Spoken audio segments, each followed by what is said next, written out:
जी असी जा रहे हैं चखोटी LOC जगह का नाम कोटला। चखोटी थोड़ा रह गया, बॉर्डर बिल्कुल नज़दीक आ गए हैं। ये जनाब मुजफ्फराबाद तो दोमेल अटियावाला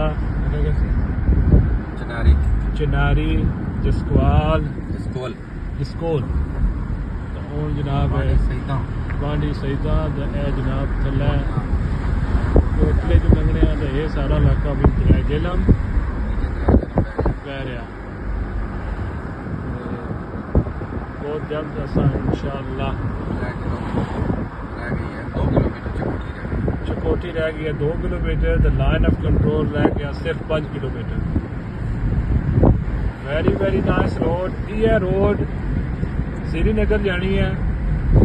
बारामूला बिल्कुल इतों कोल है 70 किलोमीटर। इतों बारामूला नज़दीक है मुजफ्फराबाद की बनस्बत।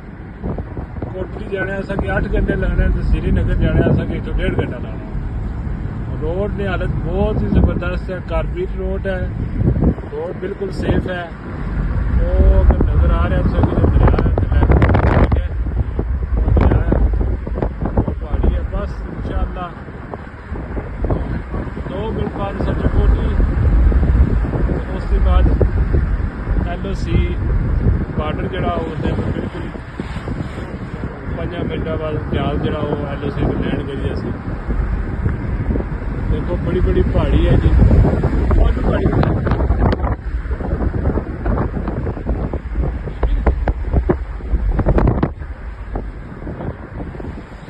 नज़ारे नज़ारे नज़ारे सुबह 6 बजे तुरे सा 5 हो गए 11 घंटे लगे ना सभी रट लिया चखोती पहुँचने का। गाँव ठहरे भी आया लेकिन यार भाई महदूद हो रहे हैं।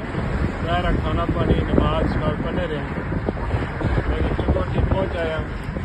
ये देखो चखोटी बिल्कुल चखोटी पहुँच आया।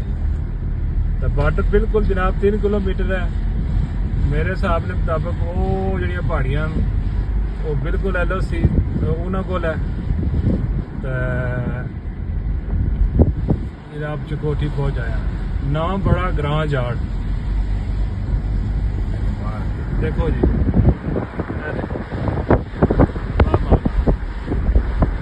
जन्नत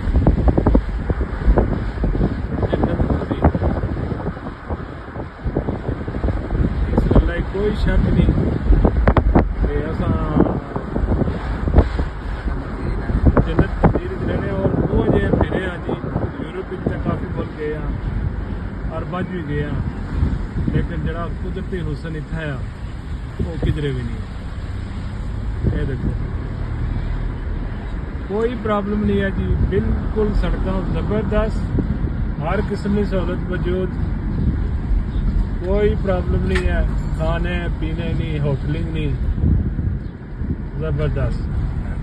तो 1 मिनट ठहरो जी, 1 मिनट ब्रेक मारो। आ देखो श्रीनगर 123, पटन 78, बारामूला 68, ओडी सैक्टर जड़ा वो 23, तो LOC 3 किलोमीटर। 1 मिनट ठहरो जी। चलो जी असा हम जा रहे हैं LOC की तरफ। तो जे असा कि उन्हें फौजियां उत्थे वीडियो बना दी तो ठीक है, ना बना दी नहीं तो फिर तुसा नाल नैक्सट जरा मुलाकात हो सी मुजफ्फराबाद शहर।